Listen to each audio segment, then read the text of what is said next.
Hello guys, David here and you're watching Btekt. The LG G8 ThinQ is an interesting device with its air motion feature allowing you to control the phone without touching it. It's able to recognize the veins in your hand for a no-touch control. It's very similarly spec'd to the Galaxy S10E, but will that air motion feature swing it for some people? And does it even work? Before we go on, I want to say a big thank you to Direct Mobiles. They have over 24 years of award-winning customer service and comparison tools, so you're bound to find a great deal on your next handset.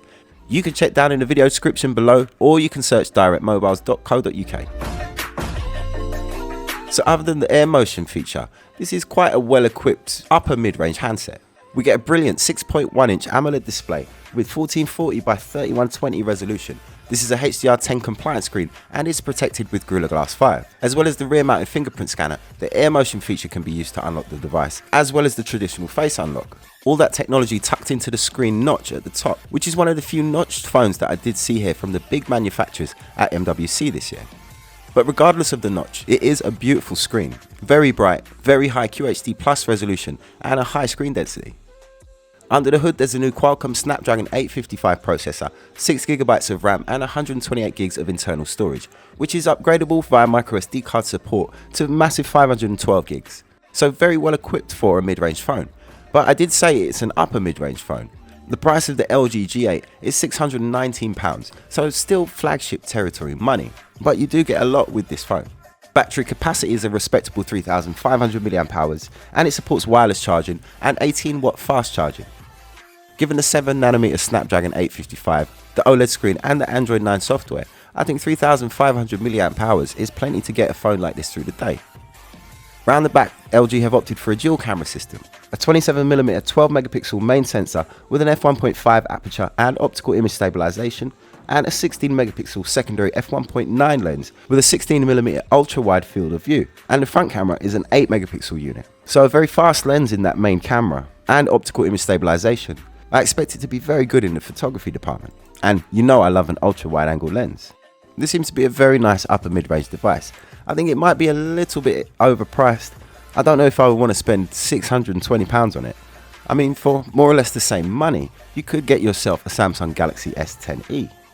We're getting very similar specs with the S10E. Although the price is a little bit more, you can pick one up for £680. You get the same Snapdragon 855 processor, 6GB of RAM, 128GB of storage, although there is an 256GB version available, and we get the same amount of expandable storage at 512GB.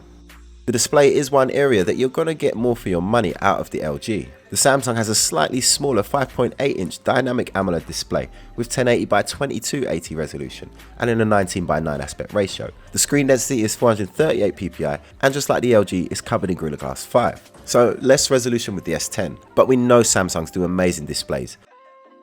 The main camera system is almost the same as what you will find on the LG. I say almost. It's a 12MP 27mm with dual aperture between f1.5 and f2.4, and that's backed up by a 16MP ultra wide angle lens with a 16mm fixed focus. So the only real difference between this and the LG is the dual aperture. The hardware seems to be exactly the same. It seems like the 16MP 16mm fixed focus camera is going to be a running theme for 2019. I've seen it in a lot of phones at MWC. And it will be interesting to see how well the different brands control the distortion that you get from an ultra wide angle lens. A slightly smaller battery on the S10E with 3100 mAh. It supports fast charging at 15 watts and fast wireless charging at 15 watts. Reverse wireless charging is also there as well at 9 watts, which should be a fair bit more powerful than what we saw in Huawei's Mate 20 Pro last year.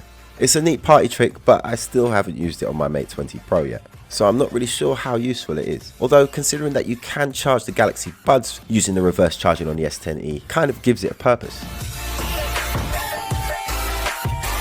So there you go, two very similar phones. You probably do get more value for money with the LG, but to me the Samsung is a more attractive offering, especially with that screen cutout rather than the big old notch. You do get a special air motion feature with the LG if you don't mind waving your hand around like a crazy man in front of your phone. And judging from the demonstration that I got, it seems to be one of those things that needs a little bit more polishing before it's actually going to be useful. But anyway, that's it from me.